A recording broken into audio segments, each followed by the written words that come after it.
మనం చూసాం కాబట్టి అందుకోసమే డిఎస్సికి సంబంధించి కూడా డేట్ని మనం అనౌన్స్ చేసి పక్కాగా ఎగ్జామ్స్ కండక్ట్ చేసి ఉద్యోగాలు కల్పించాలని ఆలోచిస్తూనే పోతా ఉన్నాం. కాకపోతే కొద్దిమంది విద్యార్థులు మాకు ఇన్ని ఒక్కసారి ఊపిరాడనన్ను నోటిఫికేషన్స్ ఇస్తూ ఉన్నారు, ఇన్ని ఉద్యోగాలు వస్తూ ఉన్నాయి, మాకు ఇంకా కొద్దిగా టైం ఇస్తే బాగు అని అడుగుతూ ఉన్నారు. రైట్, ఇది ఒకటే కాదు కదా, డిఎస్సికి సంబంధించి నేను మరొక మాట కూడా మీకు ఇంకో శుభవార్త చెప్తా ఉన్నాం. ఇప్పుడు మేము కండక్ట్ చేసే డిఎస్సికి సంబంధించినటువంటి 11,000 ఉద్యోగాలే కాకుండా ఇంకా మేము చెప్పాము 16,000 దాకా ఖాళీగా ఉన్నాయని. ఇప్పుడు మేము అన్ని ఈ ప్రమోషన్స్ ఇవన్నీ చేసిన తర్వాత లెక్కలు వస్తూ ఉన్నాయి. ఇంకో 5 నుంచి 6,000 ఉద్యోగాలు డిఎస్సికి సంబంధించి ఇంకా వస్తాయి కొద్ది రోజుల్లో.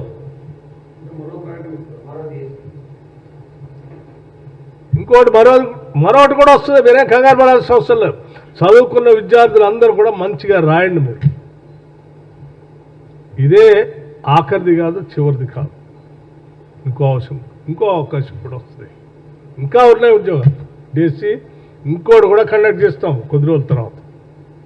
సో ఎవ్వరు ఆందోళన చెందవద్దు దయచేసి. మీరంతా మా బిడ్డలు, తెలంగాణ బిడ్డలు, మీరంతా ఉద్యోగాలు పొంది మంచిగా జీవితాల్లో స్థిరపడాలనే ఆశ, ఆలోచన మా అందరికీ ఉంది. మీరు ఇప్పటికే 11 నెలల నుంచి ఈ డిఎస్సి పరీక్ష కోసం 23లో ఇచ్చిన దానికోసం అప్పటి నుంచి తయారవుతూ ఉన్నారు. రాయండి ఈ పరీక్షను మంచి సంతోషంగా, తృప్తిగా.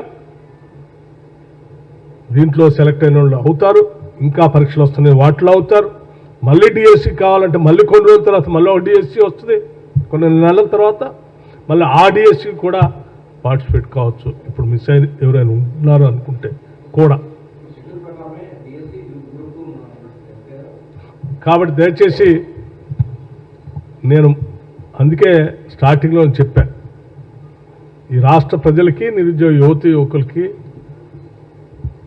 మీ భవిష్యత్తుని కాంక్షించేటువంటి ప్రభుత్వంగా, మీ భవిష్యత్తే రాష్ట్ర భవిష్యత్తుగా భావిస్తూ ఉన్నాం. మీరందరూ మంచిగా పరీక్షలు రాసి ఉద్యోగాల్లోకి వచ్చి ఈ రాష్ట్ర భవిష్యత్తుకి, మరీ ముఖ్యంగా పేద బడుగు బలహీన వర్గాలు చదువుకునేటువంటి ప్రభుత్వ పాఠశాలకు సంబంధించి త్వరితగతిన టీచర్స్ కావాలి మనకి. ఇప్పటికే ఇన్ని వేల ఉద్యోగాలు ఖాళీగా ఉండి విద్యాబుద్ధులు పొందలేక బిడ్డలు అల్లాడిపోతూ ఉన్నారు. 10 ఏళ్ళు వాళ్ళ గురించి ఆళ్ళ పాలన ఎవరు పట్టించుకోలే.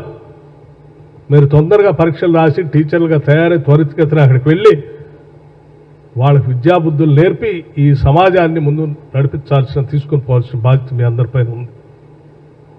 మీరు ఆ దిశలో అడుగులు వేస్తూ రేపు పెట్టేటువంటి డిఎస్సి పరీక్షని సక్రమంగా వినియోగించుకోవాలి. ఎవరు ఆందోళన చెందకుండా పరీక్షలు రాయండి. ఆల్రెడీ ఇన్ని లక్షల మంది డౌన్లోడ్ చేసుకున్నారు హాల్ టికెట్స్. పొరపాట్లు ఎవరైనా మిస్ అయితే మళ్ళీ డిఎస్సి వస్తుంది.